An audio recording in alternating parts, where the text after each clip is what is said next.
ನಮಸ್ಕಾರ ಎಲ್ರಿಗೂ, ರಾಧೆ ರಾಧೆ. ನಾನು ನಿಮ್ಮ ಫ್ರೆಂಡ್ ಧೀರಜ್ ಮಾತಾಡ್ತಿರೋದು. Once again welcome to Dheeraj vlogs. First time ನನ್ನ ವಿಡಿಯೋ ವಾಚ್ ಮಾಡ್ತಿದ್ರೆ please kindly subscribe to my channel. ವಿಶೇಷ ಏನಂದರೆ ನಾವಿವತ್ತು ತುಮಕೂರಿಂದ ಜಸ್ಟ್ 18 ಕಿಲೋಮೀಟರ್ಸ್ ದೂರದಲ್ಲಿರುವ ಒಂದು ಬ್ಯೂಟಿಫುಲ್ ಹೊಸದಾಗಿ ಓಪನ್ ಆಗಿರುವ ದೇವಾಲಯಕ್ಕೆ ಹೋಗ್ತಿದ್ದೀವಿ. ತುಂಬಾ ಯುನೀಕ್ ಆಗಿದೆ ಅದು. ನನಗೂ ಗೊತ್ತಿರಲಿಲ್ಲ ಆ್ಯಕ್ಚುಲಿ. ಇನ್ಸ್ಟಾಗ್ರಾಮಲ್ಲಿ ಅಲ್ಲಿನ ಅರ್ಚಕರು ಮೆಸೇಜ್ ಮಾಡಿದರು. ಸೊ ನಿಮಗೂ ತೋರಿಸೋಣ, ನಾನು ನೋಡೋಣ ಅಂತ ಫಸ್ಟ್ ಟೈಮ್ ಹೋಗ್ತಿರೋದು. ಸೊ ಬನ್ನಿ ನೋಡೋಣ, ಎಂಜಾಯ್ ಮಾಡೋಣ. ಬೆಳಗಿನ ಜಾವ ಬೇಗ ಎದ್ದು ಆ್ಯಕ್ಚುಲಿ ರೆಡಿಯಾಗಿ ನಾನು ಒಂದು ಟ್ರಕ್ಕಿಂಗ್ ಸ್ಪಾಟಿಗೆ ಹೋಗಿದ್ದೆ, ಬೇರಿನ ಕಲ್ಲು ಅಂತ. ಆ ವಿಡಿಯೋ ಆಗಲೇ ಈ ವಿಡಿಯೋಕ್ಕಿಂತ ಮುಂಚೆ ಬಂದಿರುತ್ತೆ, ನೀವು ನೋಡಿರ್ತೀರ. ಅದು ಮುಗಿಸ್ಕೊಂಡು ಬೇಗ ಫ್ರೆಶ್ ಅಪ್ ಆಗಿ ಮಧ್ಯಾಹ್ನದಂಗೆ ನಾನು ಈ ಪ್ಲೇಸಿಗೆ ಹೊರಟೆ. ನಾನು ಹೋಗ್ತಿರೋ ದೇವಸ್ಥಾನ ಆ್ಯಕ್ಚುಲಿ ಬರೋದು ತುಮಕೂರು ಮತ್ತು ನೆಲಮಂಗಲ ಮಧ್ಯದಲ್ಲಿ.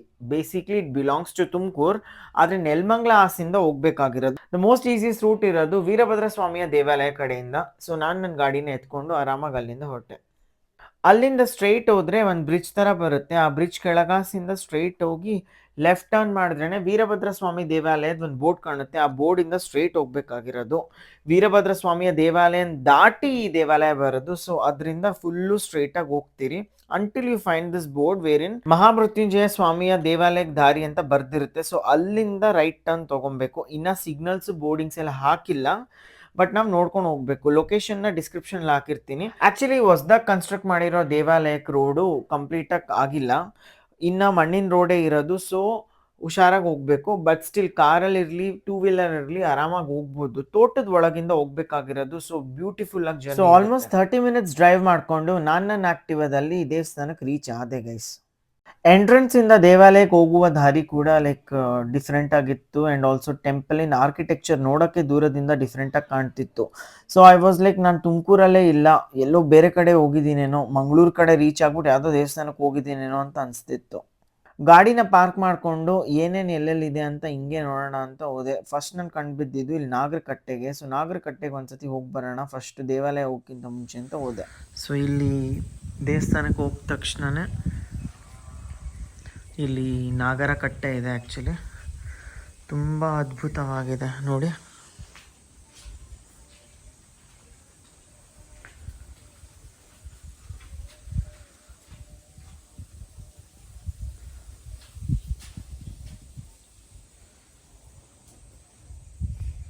ನಮಸ್ಕಾರ ಸರ್. ನಮಸ್ಕಾರ ಸರ್, ಇಲ್ಲಿ ನಾಗರಕಟ್ಟೆ ಬಗ್ಗೆ ಹಾಗೂ ಇದ್ರದ್ದು ವಿಶೇಷತೆ ಎಲ್ಲ ಹೇಳ್ತೀರಾ? ಕಾರ್ಕೋಟಕಾಯ ವಿದ್ಮಹೆ ಭುಜಂಗೇಶಾಯ ಧೀಮಹಿ ತನ್ನೋ ನಾಗಸುಬ್ರಹ್ಮಣ್ಯ ಪ್ರಚೋದಯಾತ್. ನಾವು ವೇದಮೂರ್ತಿ ಚನ್ನಬಸವಾರಾಧ್ಯ ಅಂತ. ನಮ್ಮದು ಮೂಲ ಸ್ಥಳ ಬಂದು ದೇವರಹೊಸಹಳ್ಳಿ. ದೇವರಹೊಸಹಳ್ಳಿ ಇರ್ತಕ್ಕಂಥ ಭದ್ರಕಾಳಿ ಸಮೇತ ವೀರಭದ್ರ ಸ್ವಾಮಿಯ ದೇವಾಲಯದ ಮೂಲ ಅರ್ಚಕರು. ಅಲ್ಲಿ ವರ್ಷ ಪಾರಂಪರೆಯಾಗಿ ಪ್ರತಿ 3 ವರ್ಷಕ್ಕೊಂದು ಸರಿ ನಮ್ಮದು ಅಲ್ಲಿ ಪೂಜೆ ಬರುತ್ತೆ. ಆಮೇಲೆ ಅಲ್ಲಿ ಆ ದೇವಸ್ಥಾನದಲ್ಲಿ ಕ್ಷೇತ್ರದಲ್ಲಿ ಆಗಮಿಕರಾಗಿ ಅರ್ಚಕರಾಗಿ ನಾವು ಕಾರ್ಯನಿರ್ವಹಿಸುತ್ತಿದ್ದು, ನಮ್ಮದೊಂದು 18 ವರ್ಷದ ಸಂಕಲ್ಪವಾಗಿದ್ದು, ಮಹಾಮೃತ್ಯುಂಜಯ ಸ್ವಾಮಿ ದೇವಾಲಯ ನಿರ್ಮಾಣ ಮಾಡಬೇಕು. ಮನುಷ್ಯನಾಗಿ ಹುಟ್ಟಿದ ಮೇಲೆ ಜೀವನದಲ್ಲಿ ಏನಾದ್ರು ಒಂದು ನಮ್ಮದು ಅಂತ ಈ ನಾಡಿನಲ್ಲಿ ಬಿಟ್ಟೋಗಬೇಕು ಅಂತ ಅಂದ್ಬಿಟ್ಟು ಒಂದು ಪಂಚಲೋಹದ ಮಹಾಮೃತ್ಯುಂಜಯ ಮೂರ್ತಿಯನ್ನು ನಾವು 18 ವರ್ಷದಿಂದ ಮನೆಯಲ್ಲೇ ಪೂಜೆ ಮಾಡ್ಕೊಂಡ್ಬಂದಿದ್ದು. ಈಗ ಈ ಸ್ಥಳ ಸಿಕ್ಕಿದ ನಂತರ ಈ ಕ್ಷೇತ್ರದಲ್ಲಿ ಈಗಾಗಲೇ 5 ವರ್ಷದ ಹಿಂದೆ ಈ ಸ್ಥಳದಲ್ಲಿ ಮೊದಲು ಬಂದಾಗ ಇದ್ದಿದ್ದು ಈ ನಾಗಕ್ಷೇತ್ರ ಅಂದರೆ ಉತ್ತ. ಈ ಉತ್ತನೇ ನಾವು ಪೂಜೆ ಮಾಡ್ಕೊಂಬಂದು ಈ ಭೂಮಿ ಪೂಜೆ ಮಾಡಿದಾಗ 49ನೇ ಅಮಾವಾಸ್ಯೆ ಇಲ್ಲಿಗೆ ಮುಗಿದಿದೆ. ಈ ಡಿಸೆಂಬರ್ 1ನೇ ತಾರೀಕಿಗೆ 49ನೇ ಅಮಾವಾಸ್ಯೆ ಮುಗಿದಿದೆ. ಅದುವರೆಗೂ ಭೂಮಿ ಪೂಜೆಯಿಂದ ಹಿಡಿದುವರೆಗೂ ಇದೇ ಈ ಕ್ಷೇತ್ರದಲ್ಲೇ ಇದೇ ಸ್ಥಳದಲ್ಲೇ 41 ಅಮಾವಾಸ್ಯೆನೂ ಸಹ ಬರ್ತಕ್ಕಂಥ ಭಕ್ತಾದಿಗಳೆಲ್ಲರಿಗೂ ಸಹ ಇಲ್ಲೇ ಕರೆದು ಹೋಮ ಪೂಜೆಗಳನ್ನು ಮಾಡಿಸಿ ಪ್ರಸಾದ ವಿನಿಯೋಗವನ್ನು ಮಾಡ್ತಾ ಬಂದಿದ್ದು. ಈಗ ಕೆಲವೇ ಒಂದು 25 ದಿವಸಗಳ ನಂತರ ಇಷ್ಟು ಕ್ಷೇತ್ರದ ಅಭಿವೃದ್ಧಿಯನ್ನು ಮಾಡಿದ್ದು. ಈಗ ಮತ್ತೆ ಪೂಜೆಗಳಲ್ಲೆಲ್ಲ ಒಳಗಡೆ ಪ್ರಾರಂಭ ಮಾಡಿದ್ದೀವಿ. ಈ ನಾವು ಜಾಗ ತಗೊಂಡೋಗಿಂದ ಮಾಡಿರೋದು ಈ ನಾಗಕ್ಷೇತ್ರದಲ್ಲೇ ಪೂಜೆನೇ. ಬೆಳಗ್ಗೆ ಎದ್ದು ಬಂದ ತಕ್ಷಣ ಇದಕ್ಕೆ ನಮಸ್ಕಾರ ಹಾಕಿ ಈ ಕ್ಷೇತ್ರ ಅಭಿವೃದ್ಧಿ ಆಗಲಿ ಅಂತ ಹೇಳಿ ಸ್ಮರಿಸಿ ಆನಂತರ ಮೃತ್ಯುಂಜಯಂಗೆ ಪೂಜೆ ಮಾಡ್ತಾಯಿದ್ದೀವಿ. ಮತ್ತು ಇಷ್ಟು ನಾಗಗಳನ್ನ ಪ್ರತಿಷ್ಠಾಪನೆ ಮಾಡಿರೋದು ನಾವೇನು ಮಾಡಿಲ್ಲರ. ಯಾಕಪ್ಪ ಅಂತಂದರೆ ಇದು ನೋಡಿ, ಒಂದೊಂದು ನಾಗದಲ್ಲಿ ಒಂದೊಂದು ಥರ ಇದೆ. ಒಂದು ಜೋಡಿ ಸರ್ಪ ಇದೆ, ಒಂದು ಸಿಂಗಲ್ ಎಡೆ ಇದೆ, ಒಂದು 5 ಎಡೆ ಇದೆ, ಒಂದು ಮತ್ತು ಫ್ಯಾಮಿಲಿ ಇದೆ, ನಾಗರಾಜ, ನಾಗಮಾತೃ, ನಾಗಪತ್ನಿ ಆ ಥರ. ಮತ್ತು ಒಂದೊಂದು ನಾಗರಲ್ಲಿ ಕೃಷ್ಣ ಇದೆ.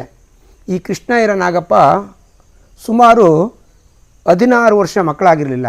ಇಲ್ಲೇ ದೊರತಿ ಮಹಿಂಪಾಳ್ಯ ಅಂತ ಬಿಟ್ಟು ಅವ್ರ ಕುಟುಂಬದವ್ರಿಗೆ ಒಂದು ಸಾರಿ ಅವ್ರಿಗೆ ನೀವು ಸಂಕಲ್ಪ ಮಾಡ್ಕೊಳ್ಳಿ, ಯಾಕೆ ನಿಮಗೆ ಒಳ್ಳೇದಾಗಬಾರ್ದು, ಒಂದು ಕೃಷ್ಣ ಇರತಕ್ಕಂಥ ಒಂದು ನಾಗನ ಸ್ಥಾಪನೆ ಮಾಡ್ತೀವಿ ಅಂತ ನೀವು ಅರ್ಕೆ ಮಾಡ್ಕೊಳ್ಳಿ ಅಂದಾಗ ಅವ್ರು ಅರ್ಕೆ ಮಾಡ್ಕೊಂಡ್ರು. ಈಗ ಒಂದು ಹೆಣ್ಮಗು ಆಗಿದೆ. ಅದೇ ರೀತಿ ಒಬ್ಬೊಬ್ರಿಗೂ ಒಂದೊಂದು ಥರ. ಈ ರಾಹು ದಶೆ ಅಂತ ಬಂದರೆ ಜನಗಳಲ್ಲಿ ಮನುಷ್ಯನಿಗೆ ಈ 27 ನಕ್ಷತ್ರಗಳಲ್ಲಿ ಈ ಸ್ವಾತಿ ಶತಭಿಷ ಆರಿದ್ರ ನಕ್ಷತ್ರ ಬಿಟ್ಟರೆ ಇನ್ನು ಎಲ್ಲ ನಕ್ಷತ್ರಗಳಿಗೂ ಸಹ ಈ ರಾಹುವನ್ನು ಅತಿಯಾಗಿ ಕಾಡಿಸ್ಬಿಡ್ತಾನೆ. ಹಾಗಾಗಿ ರಾಹು ದಶೆ ಬಂದಾಗ 18 ವರ್ಷ ಕಾಡಿಸ್ತಾನೆ.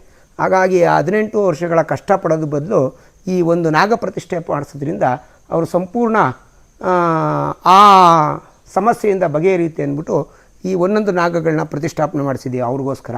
ಅವ್ರಿಗೂ ಸಹ ಎಲ್ಲದು ಇಲ್ಲಿ ಕ್ಷೇತ್ರಕ್ಕೆ ಬಂದ ಮೇಲೆ ಮತ್ತು ಈ ನಾಗ ಪ್ರತಿಷ್ಠೆ ಮಾಡಿಸಿದ್ಮೇಲೆ ಒಳ್ಳೆಯದಾಗಿದೆ. ಮತ್ತು ನಮ್ಮದು ಇನ್ನೊಂದು ಸಂಕಲ್ಪದ ಮೇರೆಗೆ ಎಲ್ಲ ನಾಗರ ಎಡೆ ತಳಭಾಗದಲ್ಲೂ ಸಹ ಕತ್ತಿನ ಕೆಳಗಡೆ ಸಹ ಲಿಂಗಮಯವಾಗಿ ನಾಗರನ್ನು ಮಾಡಿಸಿದ್ದೀವಿ. ಹಾಗಾಗಿ ಒಂದು ನಾಗ ಮತ್ತು ಒಂದು ಲಿಂಗ ಅದೂ ಸಹ ಸುಮಾರು ಇದು ಬೆಳ್ಕೊಂತ ಹೋದಾಗ ಇದು ಸಾವಿರಾರು ಲಿಂಗ ಸಮೇತ ನಾಗಗಳು ಸಹ ಒಂಥರ ಸ್ಥಾಪನೆ ಮಾಡ್ದಂಗೆ ಆಗುತ್ತೆ. ಅದು ಒಂದು ಪುಣ್ಯ ಭಕ್ತರಿಗೆ ಸಲ್ಲಿಸುತ್ತೆ. ಮೃತ್ಯುಂಜಯ ಕ್ಷೇತ್ರ ಮಹಾಮೃತ್ಯುಂಜಯ ಮೂರ್ತಿ ಸ್ವರೂಪದಲ್ಲಿ ಇರ್ತಕ್ಕಂಥದ್ದು ಸ್ಥಾಪನೆ ಆಗಿರ್ತಕ್ಕಂಥದ್ದು ನಮ್ಮ ದೇಶದಲ್ಲೇ ಪ್ರಪ್ರಥಮ ಬಾರಿಗೆ ಈ ಕ್ಷೇತ್ರದಲ್ಲೇ. ಆಯುಷು, ಆರೋಗ್ಯ, ಅಪಮೃತ್ಯು ಮತ್ತು ಭಯ ನಿವಾರಣೆಗೋಸ್ಕರ ಈ ಕ್ಷೇತ್ರವನ್ನು ಸ್ಥಾಪನೆ ಮಾಡಿದ್ದೀವಿ. ಈ ಭಗವಂತ ಬರ್ತಕ್ಕಂಥ ಭಕ್ತಾದಿಗಳೆಲ್ರಿಗೂ ಒಳ್ಳೇದು ಮಾಡಿದ್ರೆ ಸಾಕು ಅಂತ ನಮ್ಮ ಅಭಿಪ್ರಾಯ. ಹಾಗಾಗಿ ಬರೋರಿಗೆ ಆಯುಷ್ ಅಭಿವೃದ್ಧಿ ಆಗಲಿ, ಅನಾರೋಗ್ಯ ದೋಷ ನಿವಾರಣೆ ಆಗಲಿ, ಅಪಮೃತ್ಯು ದೋಷ ನಿವಾರಣೆ ಆಗಲಿ, ದೀರ್ಘಾಯುಷ್ಯ ಪ್ರಾಪ್ತಿ ಆಗಲಿ, ಸಮಸ್ತ ಭಯದಿಂದ ಅವ್ರನ್ನ ಮುಕ್ತಿಗೊಳಿಸು ಅಂತ ಹೇಳಿ ಬೆಳಗ್ಗೆ ಎದ್ದು ನಾವು ಆ ಭಗವಂತನಲ್ಲಿ ಒಂದು ಹೂ ಇಡ್ತಾ ಇದ್ದೀವಿ. ಮತ್ತು ಈ ವಾಹನ ಚಲಾವಣೆ ಮಾಡ್ತಕ್ಕಂಥ ಈ ಎಲ್ಲ ಡ್ರೈವರ್ಸ್ಗಳಿಗೂ ಸಹ ಟೂ ವೀಲರ್ನಿಂದ ಹಿಡಿದು ದೊಡ್ಡ ಭಾರಿ ಗಾತ್ರದ ವಾಹನ ಮತ್ತು ಕಾರ್ಖಾನೆಗಳಲ್ಲಿ ಮಾಡ್ತಕ್ಕಂಥ ಉದ್ಯೋಗ ವಾಣಿಜ್ಯ ವ್ಯಾಪಾರ ವ್ಯವಹಾರಗಳೆಲ್ಲರಿಗೂ ಸಹ ಎಲ್ಲರೂ ಸಹ ಭಯದಿಂದಲೇ ಮಾಡ್ತಾ ಇರ್ತಾರೆ. ಅಂಥವ್ರಿಗೆಲ್ಲರಿಗೂ ಇಲ್ಲಿ ಬಂದವ್ರಿಗೆಲ್ಲ ಒಳ್ಳೆಯದಾಗಿದೆ. ಇನ್ನೂ ಒಳ್ಳೆಯದಾಗಲಿ ಅಂತ ಹೇಳಿ ಕೇಳ್ಕೊಂಡು ನಮಗೆ 2 ಮಾತನ್ನ ಮುಗಿಸ್ತೀನಿ. ಧನ್ಯವಾದಗಳು ಸರ್. ದೇವಸ್ಥಾನ ರೀಸೆಂಟ್ಲಿ ಓಪನ್ ಆಗಿದ್ದರಿಂದ ಇದರಲ್ಲಿ ತುಂಬ ವರ್ಕ್ ಪೆಂಡಿಂಗಲ್ಲಿದೆ. ಬಟ್ ಪೂಜೆಗಳೆಲ್ಲ ಸ್ಟಾರ್ಟ್ ಆಗಿದೆ ಆ್ಯಂಡ್ ಬ್ಯೂಟಿಫುಲ್ ಆಗಿದೆ ಒಳಗಡೆ. Let me show you in. ಎಂಟ್ರೆನ್ಸಲ್ಲಿ ಸ್ಟೆಪ್ ಇದೆ. ಆ ಸ್ಟೆಪ್ಗಳು ದಾಟ್ಕೊಂಡು ನಾವು ಒಳಗಡೆ ಹೋಗ್ಬೇಕಾಗಿರೋದು. ಎಂಟ್ರಿ ಆಗ್ತಿದ್ದಂಗೆ ನಿಮಗೆ ತುಂಬ ಚೆನ್ನಾಗಿ ಕಾಣುತ್ತೆ. ಮೇಲ್ಗಡೆ ಕಳಶ ಕಾಣಂಗಿದೆ ಆ್ಯಕ್ಚುಲಿ. ಸೊ ಬ್ಯೂಟಿಫುಲ್ಲಾಗಿ ಗೋಪುರ ಆ್ಯಂಡ್ ಕಲಶ ಕಾಣಲಿ ಅಂತಲೇ ಒಂದು ವಿಂಡೋ ಥರನೇ ಬಿಟ್ಬಿಟ್ಟಿದ್ದಾರೆ, ಸೊ ದಟ್ ಎಲ್ಲರೂ ನೋಡ್ಬೋದು ಅಂತ.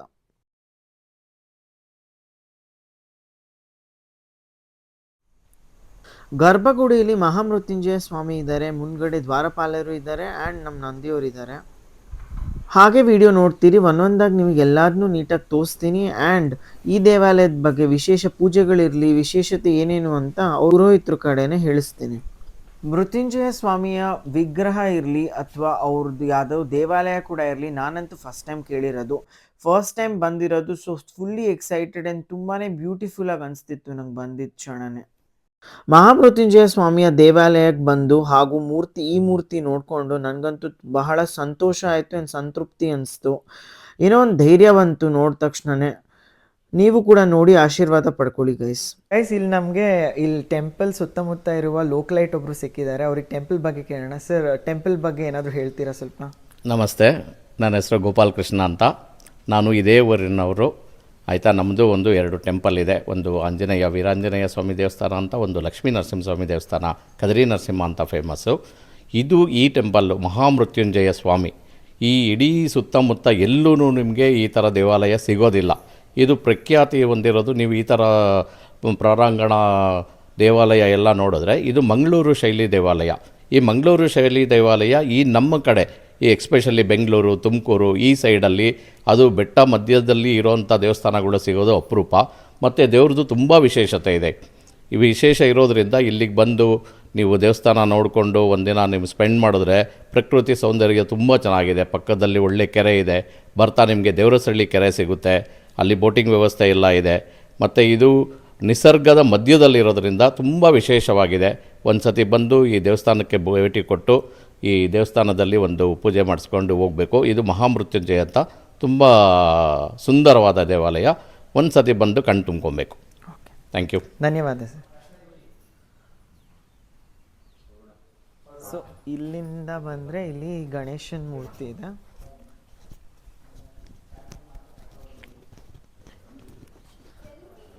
ದೇವಸ್ಥಾನದ ಎಡಭಾಗದಲ್ಲಿ.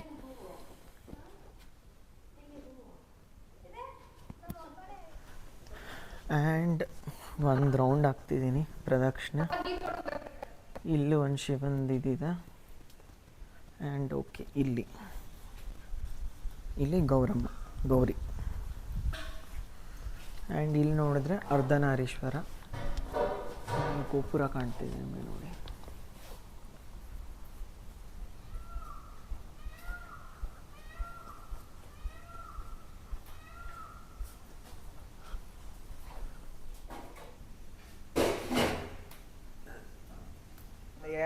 ಜಲಾಭಿಷೇಕ ಪೂಜಾಂಚ ಕರಿಷ್ಯೆ ಇತಿ ಸಂಕಲ್ಪ್ಯ. ದೇವಸ್ಥಾನದ ಪ್ರಾಂಗಣದ ರೈಟ್ ಸೈಡಿಗೆ ನೋಡಿದ್ರೆ ಒಂದು ದೊಡ್ಡ ಹೋಮ ಮಾಡುವ ಕುಂಡ ಇದೆ. ಫಾಲೋಡ್ ಬೈ ಬಿಗ್ ಸ್ಪೇಸ್ ಇದೆ. ಅಲ್ಲಿ ಚಿಕ್ಕ ಪುಟ್ಟ ಫಂಕ್ಷನ್ಸ್ಗಳು ಕೂಡ ಮಾಡ್ಕೊಬಹುದು ಎಲ್ಲರೂ.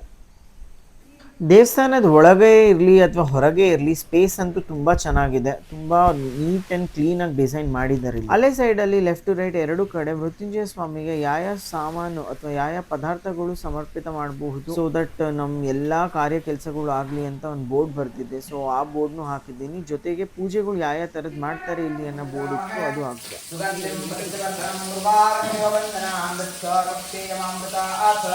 ಭೂರ್ಭುವಸ್ವರಂ ಝೂಂತಃ ಓಂ ಓಂ ಮಹಾಮೃತ್ಯುಂಜಯಾಯ ನಮಃ. ಹೇಳಿ ಓಂ ಈಶ್ವರ ಬೆಳಗುವೆನಾರತಿ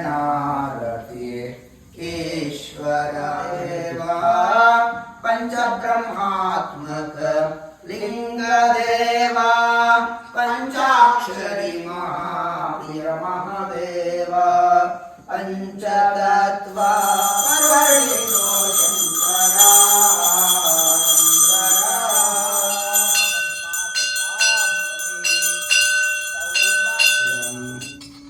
ಅಂತರಾಚಮನಂ ಸಮರ್ಥಯಾಮಿ. ನಮಸ್ತೆ. ಸಮಸ್ತ ಸದ್ಭಕ್ತರಲ್ಲಿ ನನ್ನ ನಮಸ್ಕಾರಗಳು. ದೇವಾಲಯ ಮತ್ತು ದೇವಾಲಯದ ವಿಶೇಷ ಹಾಗೂ ಮೃತ್ಯುಂಜಯ ಸ್ವಾಮಿ ಬಗ್ಗೆ ಒಂಚೂರು ಹೇಳ್ತೀರಾ ನಮ್ಮ ವೀಕ್ಷಕರಿಗೆ? ಖಂಡಿತವಾಗಲು. ಮೃತ್ಯುಂಜಯ ಅಂದರೆ ಒಬ್ಬ ಮನುಷ್ಯನ ಆಯುಷ್ಯ, ಆರೋಗ್ಯ, ಅಪಮೃತ್ಯು ಹಾಗೂ ಭಯಕ್ಕೆ ಒಡಿಯಾಗಿರ್ತಾರೆ. ನಮ್ಮದು ಆಯುಷ್ ಚೆನ್ನಾಗಿರಬೇಕು, ಆರೋಗ್ಯ ಚೆನ್ನಾಗಿರಬೇಕು, ಅಪಮೃತ್ಯು ಬರಬಾರ್ದು, ಭಯ ಆಗಬಾರ್ದು ಅಂದರೆ ಸ್ವಾಮಿನ ಆರಾಧನೆ ಮಾಡಬೇಕಾಗ್ತದೆ. ಆದರೆ ವ್ಯಥೆ ಏನಪ್ಪ ಅಂದರೆ ಮೃತ್ಯುಂಜಯ ಸ್ವಾಮಿ ದೇವಾಲಯವು ಶಿಲಾವಿಗ್ರಹದಲ್ಲಿ, ಶಿಲಾರೂಪದಲ್ಲಿ ಇರತಕ್ಕಂಥ ದೇವಾಲಯ ಎಲ್ಲೂ ಇಲ್ಲ. ಕೊಡಗಲ್ಲಿದೆ, ಲಿಂಗು ಆಕಾರದಲ್ಲಿದೆ. ಹಾಗಾಗಿ ವಿಶೇಷವಾಗಿ ಪ್ರಪಂಚದಲ್ಲೇ ಪ್ರಪ್ರಥಮ ಬಾರಿಗೆ ದೇವರ ಹೊಸಹಳ್ಳಿಯ ಶ್ರೀ ವೀರಭದ್ರೇಶ್ವರ ಸ್ವಾಮಿ ದೇವಾಲಯದ ಹತ್ತಿರ ಕಾಡುಗೆರೆಯಲ್ಲಿ ಮೃತ್ಯುಂಜಯ ಸ್ವಾಮಿ ದೇವಾಲಯ, ಶಿಲಾವಿಗ್ರಹ ಇರತಕ್ಕಂಥ ದೇವಾಲಯವು ಅನಾವರಣ ಆಗಿರ್ತದೆ. ದೇವಾಲಯದಲ್ಲಿ ವಿಶೇಷ ಏನಪ್ಪ ಅಂದರೆ ನಮ್ಮಲ್ಲಿ ಬರ್ತಕ್ಕಂಥ ಭಕ್ತಾದಿಗಳಿಗೆ ಇರ್ತಕ್ಕಂಥ ಅನಾರೋಗ್ಯ ದೋಷಗಳು, ಆರೋಗ್ಯದಲ್ಲಿ ಏರುಪೇರಾಗಿರ್ಬೋದು, ಆಸ್ಪತ್ರೆಯಲ್ಲಿರ್ಬೋದು, ಮತ್ತು ಮಕ್ಕಳಾಗದಲ್ಲೇ ಇರ್ಬೋದು, ಮದುವೆಗೆ ವಿಳಂಬ ಆಗಿರ್ಬೋದು, ಅಥವಾ ಜಾತಕದಲ್ಲಿ ಯಾವುದೇ ರೀತಿಯ ದೋಷಗಳು, ಪಿತೃಶಾಪ ನಿವಾರಣೆ, ಎಲ್ಲ ರೀತಿಯ ದೋಷಗಳಿಗೆ ನಮ್ಮಲ್ಲಿ ಪರಿಹಾರವನ್ನು ಮಾಡಿಕೊಡ್ತೇವೆ. ಮೃತ್ಯುಂಜಯನ್ನ ಅಷ್ಟಭುಜ ಅಂತ ಕರಿತೇವೆ. ಅಂದರೆ 8 ಕೈಗಳು. 8 ಕೈಗಳು ಎಲ್ಲೆಲ್ಲಿದ್ದಾವೆಪ್ಪ ಅಂದರೆ ಸ್ವಾಮಿಗೆ ಮೇಲ್ಗಡೆ 4 ಕೈಗಳಿದ್ದಾವೆ. 4 ಕೈಯಲ್ಲಿ ಅಮೃತ ಕಲಶಗಳಿದ್ದಾವೆ. ಅಮೃತ ಕಲಶಗಳಿಂದ ಸ್ವಯಂ ಅಭಿಷೇಕ ಮಾಡ್ಕೋತಾ ಇರ್ತಾರೆ. ಮತ್ತೆ ಮತ್ತೊಂದು ಕೈಯಲ್ಲಿ ರುದ್ರಾಕ್ಷಿ ಜಪಮಾಲೆ, ಮತ್ತೊಂದು ಕೈಯಲ್ಲಿ ಜಿಂಕೆ ಇರ್ತದೆ. ಮತ್ತೆ ಕೆಳಗಡೆ 2 ಅಮೃತ ಕಲಶಗಳಿರ್ತವೆ. ಕಲಶದಿಂದ ಸ್ವಯಂ ಅಭಿಷೇಕ ಮಾಡ್ಕೋತಾ ಇರೋದ್ರಿಂದ ಅವರಿಗೆ ಸಾವಿಲ್ಲ ಅಂತ ಕರಿತೀವಿ. ಮೃತ್ಯು ಅಂದರೆ ಸಾವು ಅಂತ, ಜಯ ಅಂದರೆ ಗೆದ್ದಿರೋರು ಅಂತ, ಮೃತ್ಯುಂಜಯ ಅಂದರೆ ಸಾವನ್ನ ಗೆದ್ದಿರೋರು ಅಂತ. ಹಾಗಾಗಿ ವಿಶೇಷವಾಗಿ ಇವ್ರನ್ನ ಆರಾಧನೆ ಮಾಡೋದ್ರಿಂದ ನಮ್ಮ ಆಯುಷ್ಯ, ಆರೋಗ್ಯ ಅಭಿವೃದ್ಧಿ ಆಗ್ತದೆ. ಅಪಮೃತ್ಯು ದೋಷ ಏನಾದರೂ ಇದ್ದರೆ ನಿವಾರಣೆ ಆಗ್ತದೆ, ಭಯ ಭೀತಿಗಳಿದ್ದರೆ ನಿವಾರಣೆ ಆಗ್ತದೆ ಅಂತ ಹೇಳ್ತೇವೆ. ಕ್ಷೇತ್ರದಲ್ಲಿ ಎಲ್ಲ ಥರದ ಶಾಂತಿ ಪೂಜೆಗಳು, ಹೋಮ ಹವನಗ ಆದಿಗಳನ್ನ ಮಾಡಿಕೊಡ್ತೇವೆ. ಮತ್ತು ಕ್ಷೇತ್ರದಲ್ಲಿ ವಿಶೇಷವಾದ ದಿನ ಯಾವತ್ತಪ್ಪ ಅಂದರೆ ಅಮಾವಾಸ್ಯ. ಹೋದ ಅಮಾವಾಸ್ಯೆಗೆ ಸುಮಾರು 49 ಅಮಾವಾಸ್ಯೆಗಳು ಮುಕ್ತಾಯಗೊಂಡಿರ್ತವೆ. 49 ಅಮಾವಾಸ್ಯೆಯಿಂದನೂ ಸಹ ಮಹಾಸಂಕಲ್ಪ, ಗಂಗಾ ಪೂಜಾ, ಗಣಪತಿ ಪೂಜಾ, ಮೃತ್ಯುಂಜಯ ಪೂಜೆ, ಮೃತ್ಯುಂಜಯ ಅಭಿಷೇಕ, ರುದ್ರಾಭಿಷೇಕ, ರುದ್ರಹೋಮ, ಮೃತ್ಯುಂಜಯ ಹೋಮ, ಮೃತ್ಯುಂಜಯ ಜಪ ಮಂಗಳಾರತಿ, ಪ್ರಸಾದ ವಿನಿಯೋಗ, ಇದಿಷ್ಟು ಕಾರ್ಯಕ್ರಮಗಳು 49 ಅಮಾವಾಸ್ಯೆಯಿಂದ ನಡ್ಕೊಳ್ತಾ ಬರ್ತಾ ಇದ್ದೇವೆ. ಈಗ ಮುಂದೆ ಬರ್ತಕ್ಕಂಥ ಅಮಾವಾಸ್ಯೆಗಳಲ್ಲೂ ಅಮಾವಾಸ್ಯೆ ಪೂಜೆಗಳಿರ್ತವೆ. ಹಾಗಾಗಿ ಭಕ್ತರಲ್ಲಿ ವಿನಂತಿಸಿಕೊಳ್ಳುವುದೇನೆಂದರೆ, ಬನ್ನಿ, ಸ್ವಾಮಿಯ ಕೃಪೆಗೆ ಪಾತ್ರರಾಗಿ ಸ್ವಾಮಿಯ ಶಿಲಾವಿಗ್ರಹದ ದರ್ಶನವನ್ನು ಪಡ್ಕೊಳ್ಳಿ. ನಿಮ್ಮ ಜಾತಕದಲ್ಲಿರ್ತಕ್ಕಂಥ ತೊಂದರೆ ತಾಪತ್ರಯಗಳನ್ನು ನಿವಾರಣೆ ಮಾಡ್ಕೊಳ್ಳಿ. ನಿಮ್ಮ ಜೀವನದಲ್ಲಿ ಆಗ್ತಾ ಇರ್ತಕ್ಕಂಥ ತೊಂದರೆ ತಾಪತ್ರಯಗಳನ್ನು ನಿವಾರಣೆ ಮಾಡ್ಕೊಳ್ಳಿ ಅಂತ ಹೇಳ್ತೇವೆ. ಮತ್ತು ವಿಶೇಷವಾಗಿ ಮೃತ್ಯುಂಜಯ ದಾನಾನಿ ಅಂತ ಕರಿತೇವೆ. ಅಂದರೆ ಮೃತ್ಯುಂಜಯನಿಗೆ ದಾನ ಶ್ರೇಷ್ಠಗಳು ಅಂತ. ಯಾವ್ಯಾವುದಪ್ಪ ಶ್ರೇಷ್ಠ ದಾನಗಳು ಅಂದರೆ ಎಣ್ಣೆ, ದೀಪ, ದೀಪದ ಬತ್ತಿ, ಕುಂಬಳಕಾಯಿ, ಬೇಳೆ, ಉಪ್ಪು, ಬೆಲ್ಲ, ಇದಿಷ್ಟನ್ನು ವಿಶೇಷವಾಗಿ ದಾನ ಮಾಡೋದ್ರಿಂದ ನಮ್ಮ ಆಯುಷ್ಯ, ಆರೋಗ್ಯ ಅಭಿವೃದ್ಧಿ ಆಗ್ತದೆ. ಅಪಮೃತ್ಯು ಭಯ ಏನಾದರೂ ಜಾತಕದಲ್ಲಿ ಇದ್ದರೆ ನಿವಾರಣೆ ಆಗ್ತದೆ ಅಂತ ಹೇಳ್ತೇವೆ. ಕ್ಷೇತ್ರದಲ್ಲಿ ವಿಶೇಷವಾಗಿ ನಾಗವನ ಇದೆ. ನಾಗವನದಲ್ಲಿ ಏನಪ್ಪ ಅಂದರೆ ನಾಗ ಪ್ರತಿಷ್ಠಾಪನೆಯ ಆಶ್ಲೇಷ ಬಲಿ, ನಾಗ ಸಂಸ್ಕಾರಗಳು, ರಾಹು ಕೇತು ಪೂಜೆಗಳು, ರಾಹು ಗ್ರಹ ಪೂಜೆಗಳನ್ನು ಮಾಡಿಕೊಡ್ತೇವೆ. ಕ್ಷೇತ್ರದಲ್ಲಿ ಸುಮಾರು 13 ವರ್ಷಗಳಿಂದ ಮಕ್ಕಳಾಗಿರ್ತಕ್ಕಂಥ ಅಂಥವರಿಗೆ ಬಂದವರಿಗೆ ವಿತಿನ್ 1 ಮಂತಲ್ಲಿ ಮಕ್ಕಳಾಗಿರೋದು ಉದಾಹರಣೆ ಇದೆ ನಮ್ಮಲ್ಲಿ. ಮತ್ತು ತೀರಾ ಅನಾರೋಗ್ಯ ಸಮಸ್ಯೆಗಳಲ್ಲಿದ್ದವ್ರಿಗೆ ಆರೋಗ್ಯ ಸುಧಾರಣೆ ಆಗಿದೆ ಅಂತ ಹೇಳ್ತೇವೆ. ಭಕ್ತಾದಿಗಳು ಅತಿ ಹೆಚ್ಚಾಗಿ ಬಂದು ಸ್ವಾಮಿಯ ಕ್ಷೇತ್ರದಲ್ಲಿ ಸ್ವಾಮಿಯ ದರ್ಶನ ಪಡ್ಕೊಂಡು ಸ್ವಾಮಿಯ ಕೃಪೆಗೆ ಪಾತ್ರರಾಗಿ ಅಂತ ಹೇಳ್ತೇವೆ. ಧನ್ಯವಾದಗಳು. ತುಂಬ ನೆಮ್ಮದಿಯಿಂದ ಎಲ್ಲ ಪೂಜೆ ಕಾರ್ಯಕ್ರಮಗಳು ಮುಗಿಸ್ಕೊಂಡು ನಾವು ತುಮಕೂರು ಕಡೆ ಹೊರಟ್ವಿ. ಈ ವಿಡಿಯೋ ಇಷ್ಟ ಆಗಿದ್ರೆ ನೀವು ನಿಮ್ಮ ಫ್ರೆಂಡ್ಸಿಗೆ ಶೇರ್ ಮಾಡಿ ಹಾಗೂ ಇದೇ ಸ್ಥಾನಕ್ಕೆ ಖಂಡಿತ ಭೇಟಿ ನೀಡಿ.